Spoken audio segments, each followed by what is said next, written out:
Peace, everyone. So I know this video is gonna be better quality. I got access to the Wi-Fi phone. So in this video, I'm going hard on polygyny again. So this video is gonna talk about polygyny. I just wanted to talk about my personal experiences again with polygyny. I'm always conflicted when I talk about polygyny, like, because and it's crazy because it's like I've been doing the relationship thing for like for like 17 years. Like, I've been trying to venture relationships, romantic relationships, for that long, yeah. And like, polygyny is a very new experience for me. It's very new. Anything that's new to you, you're not going to be able to master right away. There might be like huge hiccups. There might be huge bruises, huge damages, because the men who have now kind of possibly devoted themselves to dealing with more than one woman, it's still new to them, because a lot of them who are now coming out and like, okay, I deal with more than one woman, like kind of openly about it, a lot of them, it's new for them, because from the jump when they started dating, if they did involve more than one person, like, it was always under wraps. So that's separate of them now coming clean and saying, well, hey, I typically like to date more than one woman.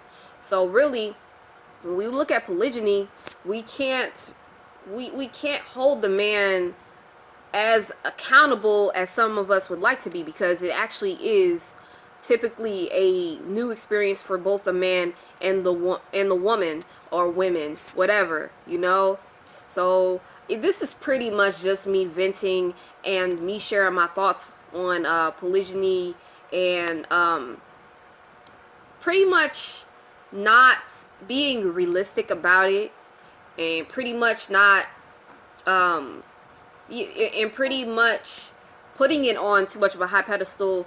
Our goals being set too high when it comes to polygyny and stuff like that. Like, if it's really something that you want to practice for your family or make work for your family, etc., etc., I just feel like the biggest issue is to actually be being realistic about it. What I feel like would be a better start for many of us who would like to actually deal with polygyny. Like I said, polygyny is not for everybody. So the pros and cons should be discussed, and careful planning and strategy should be discussed.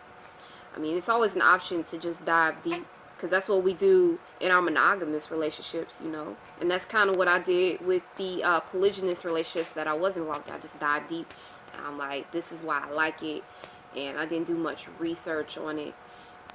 But I feel like for any future polygynous relationships, I feel like I could better plan, instead of just jumping into it and having the highest regard and highest expectations of it. Mainly because it's not only my energy that is being put into this union.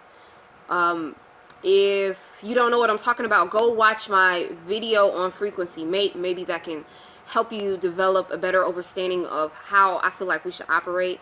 The goal should be to have a frequency mate. Otherwise, you're just being wasteful of your energy. Like I said in that video, many of us are putting titles on shit, but really we're still in a relationship with ourselves. But in order to adapt a relationship with another person, everybody's minds should be shared. You know what I'm saying? It should be shared.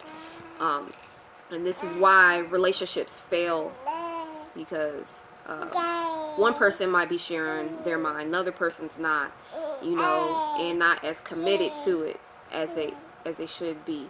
So relationship is an agreement to commit on both parties. If both parties have not committed, then there's no relationship there. And in this case, if all parties, which might be 3 or more people, have not committed, it's not a relationship. So don't fool yourself there.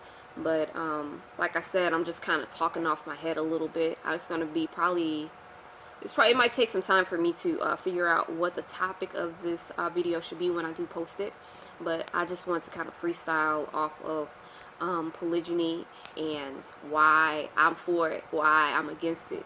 I do struggle with it, but at the same time I do realize that some of it, even though I'm pro-polygynous, it's like I do feel like my previous programming has kind of groomed me to think unnecessarily. So it's like I still have some deprogramming to do, and I do feel like I'm in a better headspace to make better decisions if I were to take that journey again. But yeah, that's the main thing. Deprogramming and reprogramming, being one of the best planners, you know. And then in a sense you can't really plan, because then that still may let you down. So it's more complex than what we, you know, think.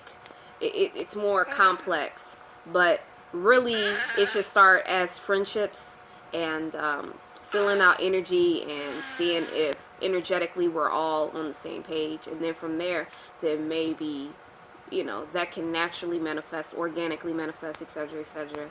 But I do appreciate you tuning in. I know this has been one of my longer videos.